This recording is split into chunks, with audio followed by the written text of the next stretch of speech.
येळकोट येळकोट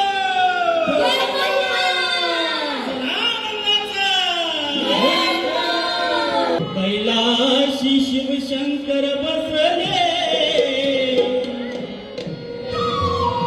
मृगनयनी स्वरूप ते दिसले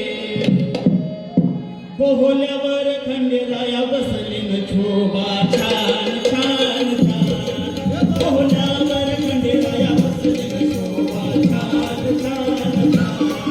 पोहल्यावर खंडेराया बसले न शोभा छान छान छान पोहल्यावर खंडेराया बसले न शोभा छान छान पोहल्यावर खंडेराया बसले न शोभा छान छान छान पोहल्यावर खंडेराया बसले न शोभा छान छान छान पोहल्यावर खंडेराया बसले शोभा छान छान छान पोहल्यावर खंडेराया